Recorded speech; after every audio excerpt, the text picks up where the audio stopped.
Hello students, मैं विक्रांत त्यागी एक बार फिर से आप सभी का स्वागत करता हूं आपके अपने यूट्यूब चैनल पर। मैं आज आप लोगों के लिए लेके आया हूं डेली करंट अफेयर से रिलेटेड जो हमने सीरीज स्टार्ट की हुई है उसकी नई वीडियो। अगर आप इस वीडियो की पीडीएफ फाइल चाहते हैं तो आप हमें इंस्टाग्राम पर फॉलो कर सकते हैं। साथ ही यदि आपने अभी तक हमारे चैनल को सब्सक्राइब नहीं किया है तो चैनल को सब्सक्राइब कर लें। साथ में बेल आइकन आ रहा होगा, उसको भी प्रेस कर लें। वीडियो पसंद आए तो इसे लाइक शेयर कमेंट्स ज़रूर करें।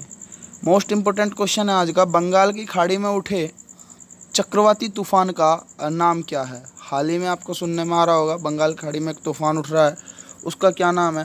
तो उस तूफान का नाम है अम्फान। अम्फान के 19 मई तक उड़ीसा और पश्चिम बंगाल के तट से टकराने की आशंका है। उड़ीसा सरकार ने 12 तटीय जिलों में अलर्ट जारी कर दिया है। चक्रवात 17 मई से बंगाल की खाड़ी के उत्तर पश्चिम में बंगाल और उत्तरी उड़ीसा के तट की ओर बढ़ेगा। चक्रवात के दौरान हवा की गति 115 किलोमीटर प्रति घंटा रहने की आशंका है। साथ ही उड़ीसा सरकार ने मछुआरों को 18 से 21 मई तक समुद्र में न जाने की चेतावनी दी है। बंगाल की खाड़ी में इससे पहले 2019 में चक्रवाती तूफान बुलबुल आया था। साथ ही स्टूडेंट्स, अगर आप इस वीडियो की पीडीएफ फाइल चाहते हैं तो एक कॉन्टैक्ट नंबर मेरा आ रहा है, आप इस पे मैसेज करके व्हाट्सएप पे आप पीडीएफ ले सकते हैं, या इंस्टाग्राम का भी मैंने आपको बता दिया है, उसका लिंक आपको डिस्क्रिप्शन बॉक्स में मिल जाएगा। नेक्स्ट बात करते हैं, पिछले साल मई 2019 ने चक्रवाती तूफान फानी, बंगाल की खाड़ी में कौन सा फानी तूफान आया था। अब सवाल ये है कि इन चक्रवातों का नाम कैसे तय होता है। तो हिंद महासागर क्षेत्र के 8 देश हैं, जिसमें भारत, पाकिस्तान, श्रीलंका, बांग्लादेश, मालदीव, म्यांमार, ओमान और थाईलैंड, ये 8 देश हैं जो हिंद महासागर के हैं। इन्होंने भारत की पहल पर 2004 से चक्रवाती तूफानों को नाम देने की व्यवस्था शुरू की थी। इससे चक्रवात की न केवल आसानी से पहचान हो जाती है बल्कि बचाव अभियानों में भी इससे मदद मिलती है और किसी भी नाम को दोबारा नहीं दोहराया जाता है। नेक्स्ट बात करते हैं क्वेश्चन नंबर 2 की। इलाहाबाद हाई कोर्ट ने संविधान के किस अनुच्छेद का हवाला देकर लॉकडाउन में मानव आवाज़ से मस्जिद में अजान की इजाज़त दी, लेकिन बिना प्रशासनिक अनुमति के लाउड स्पीकर पर रोक लगा दी। तो आपको संविधान का आर्टिकल बताना है। होता क्या है कि आप सब देखते हो मस्जिद में जो अजान लगती है उसके लिए इलाहाबाद हाई कोर्ट ने कहा है कि आप मानव मतलब ह्यूमन वॉइस से आप आवाज़ लगा सकते हो या अजान लगा सकते हो, लेकिन लाउड स्पीकर से नहीं। तो ये किस आर्टिकल के तहत कहा है? तो ये आर्टिकल 25 है। ये पूरा मामला समझने की कोशिश करते हैं। एक बार था क्या हुआ ये, इलाहाबाद हाई कोर्ट ने 15 मई को ये फैसला सुनाया था कि कोर्ट ने कहा था कि लॉकडाउन से आवाज़ देना इस्लाम का लाउड स्पीकर से आवाज़ देना इस्लाम का धार्मिक भाग नहीं है। अजान लगाना, मैं फिर से रिपीट कर देता हूँ, अजान लगाना इस्लाम का धार्मिक भाग है, जबकि लाउड स्पीकर से आवाज़ लगाना इस्लाम का धार्मिक भाग नहीं है। हालांकि यह ज़रूरी नहीं कि अजान देना इस्लाम का धार्मिक भाग है। अदालत ने कहा मानव आवाज़ से तो अजान दिया जा सकता है, लेकिन लाउड स्पीकर से नहीं। बिना प्रशासन की अनुमति के लाउड स्पीकर से अजान न दें। कोर्ट ने कहा ध्वनि प्रदूषण मुक्त नींद का अधिकार व्यक्ति के जीवन के मूल अधिकार का हिस्सा है। सिंपल सी बात है, आप सबको पता है, आपके संविधान के भाग 3 में आर्टिकल 12 से 35 तक हर एक व्यक्ति के, हर एक भारतीय के फंडामेंटल राइट्स लिखे हुए हैं। तो उन्हीं में एक अधिकार है जो आपका मूल अधिकार है, नींद का अधिकार, मतलब आपके जीवन का अधिकार से संबंधित है वो। तो कोर्ट ने मुख्य सचिव को आदेश दिया कि जिला अधिकारी से इनका अनुपालन कराया जाए। अब यहाँ पे समझने वाली बात यह है कि ये मामला क्या था। दरअसल गाजीपुर के जिला प्रशासन ने कोरोना वायरस की वजह से लॉकडाउन के दौरान मस्जिद में अजान लगाने पर प्रतिबंध लगाने के आदेश दिए थे। इसके खिलाफ बसपा सांसद अफजल अंसारी और पूर्व केंद्रीय मंत्री और वरिष्ठ अधिवक्ता सलमान खुर्शीद ने हाईकोर्ट में याचिका दायर कर दी थी। उन्होंने अजान की अनुमति न दिए जाना धार्मिक स्वतंत्रता और मूल अधिकारों का हनन बताया।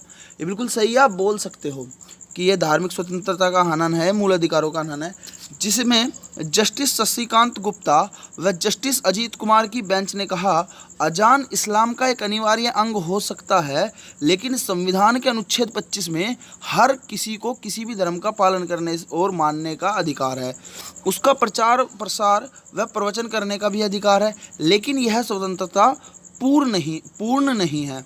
पूर्व नहीं है बेटे, पूर्ण है, पूर्ण लिख लेंगे, पूर्ण नहीं है। यह सार्वजनिक आदेश नैतिकता या स्वास्थ्य और भारत के संविधान के भाग 3 के अन्य प्रावधानों के अधीन है।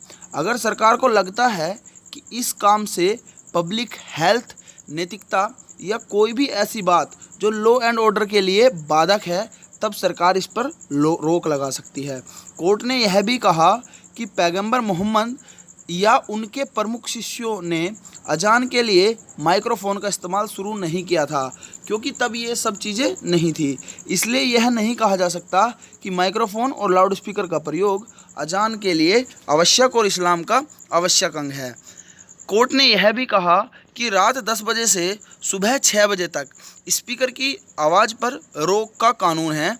मतलब आप सब जानते हैं कि कहीं पे भी रात को 10 बजे से लेकर के सुबह 6 बजे तक न सिर्फ अजान का, कोई भी लाउड स्पीकर नहीं बज सकता। इस पर कानून है ऑलरेडी, तो इसलिए सिर्फ वही मस्जिदें लाउड स्पीकर का प्रयोग कर सकती हैं जिन्हें अनुमति मिली हो। नेक्स्ट बात करते हैं क्वेश्चन नंबर 3 की। उम्मीद है ये इलाहाबाद हाई कोर्ट का जो फैसला था ये आप सबको समझ में आ गया होगा।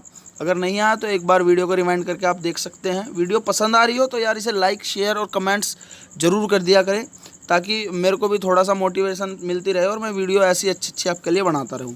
बात करते हैं नेक्स्ट क्वेश्चन नंबर 3 की। भारत किस वैश्विक संगठन के एग्जीक्यूटिव बोर्ड का चेयरमैन चुना गया है? ये बहुत गंभीर और चर्चित मुद्दा है कि भारत को WHO का एग्जीक्यूटिव बोर्ड का चेयरमैन चुना गया है। WHO का फुल फॉर्म आप सब जानते हैं, वर्ल्ड हेल्थ ऑर्गेनाइजेशन। भारत WHO में जापान की जगह लेगा, मतलब इससे पहले जापान एग्जीक्यूटिव बोर्ड का चेयरमैन था और अगले सप्ताह अपना पद संभालेगा। भारत बोर्ड की अगली मीटिंग में यह पद संभालेगा। इसमें WHO के 194 सदस्य देश हिस्सा लेंगे। WHO के कितने सदस्य देश हैं? 194। भारत ऐसे समय यह पद संभालने जा रहा है जब अमेरिका और चीन के बीच कोरोना के मुद्दे पर तनाव चल रहा है। यहाँ पे नेक्स्ट पॉइंट लिखेंगे, कई दूसरे देश ने भी इस मुद्दे पर चीन के रुख का विरोध किया है। कोरोना की शुरुआत चीन के वुहान शहर से हुई थी और अब इसने पूरी दुनिया को अपनी चपेट में ले लिया है।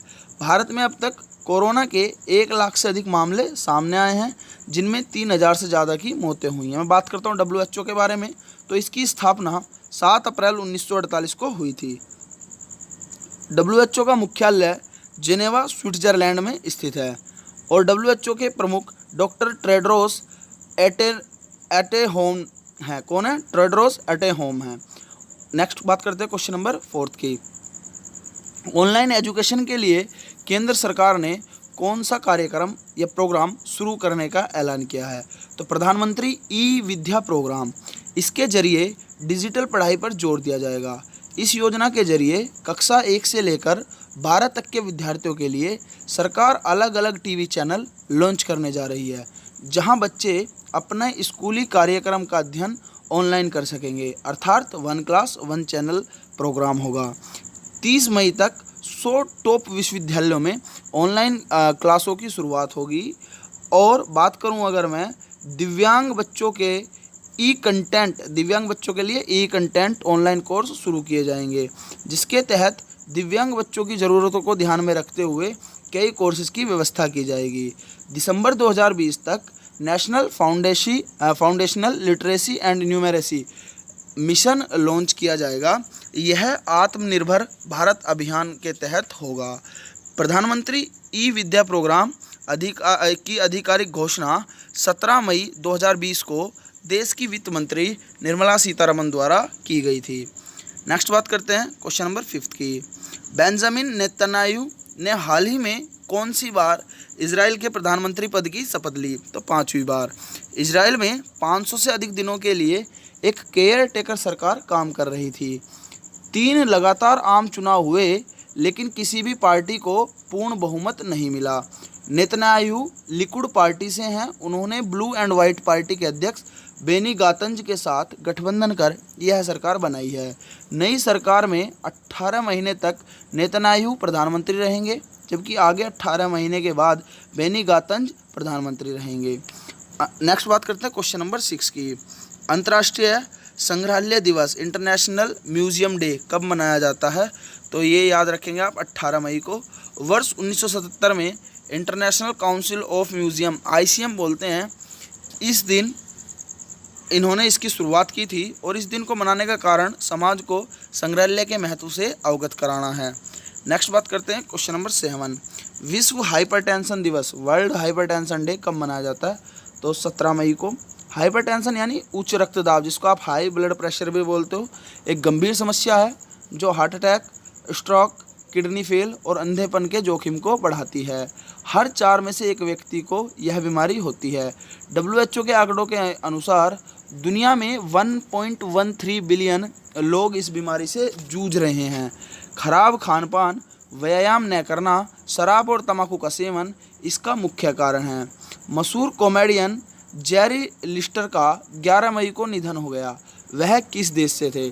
तो ये जेरी लिस्टर का याद रखेंगे आप, ये अमेरिका के थे। अमेरिका के 2 सबसे famous comedy TV series Seinfeld और द किंग ऑफ क्वींस में झगड़ालू पतियों का रोल कर यह मशहूर हुए थे। 92 वर्ष की आयु में इनका निधन हो गया। इन्होंने कॉमेडी टीवी शोज़ के अलावा हॉलीवुड फिल्मों में भी काम किया था। इनकी पत्नी एन मायरा भी कॉमेडियन थी। इनकी जोड़ी 60 के दशक में काफ़ी मशहूर थी। केंद्र सरकार ने, नेक्स्ट क्वेश्चन है और आज का लास्ट क्वेश्चन, केंद्र सरकार ने चावल निर्यात को प्रोत्साहन देने के लिए किस निकाय की स्थापना की है? चावल निर्यात संवर्धन मंच, इसको REPF बोलते हैं, राइस एक्सपोर्ट प्रमोशन फोरम, इसको एक्सपोर्ट लिख लेंगे, एक्सपोर्ट लिख दिए, export EXPORT export, rice export promotion forum. उम्मीद है ये वीडियो आपको पसंद आई होगी। वीडियो पसंद आई है तो इसे लाइक करें, शेयर करें, कमेंट्स करें और यदि आपने अभी तक हमारा चैनल सब्सक्राइब नहीं किया है तो चैनल को सब्सक्राइब कर लें। साथ में बेल आइकन आ रहा होगा, उसको भी प्रेस कर लें। और यदि आप इस वीडियो की PDF फाइल चाहते हैं तो आप हमें इंस्टाग्राम पर फॉलो कर सकते हैं, या मैंने अपना नंबर यहाँ पे दिया हुआ है, आपको नंबर आप नोट कर लेंगे। ये नंबर है मेरा 9899513087। आप इस पर मैसेज करके भी वीडियो की PDF फाइल क्वेश्चंस की आप मांग सकते हैं और आपको प्रोवाइड करा दी जाएगी। आज के लिए इतना ही, मिलते हैं नेक्स्ट क्लास में। Thank you class, thank you so much.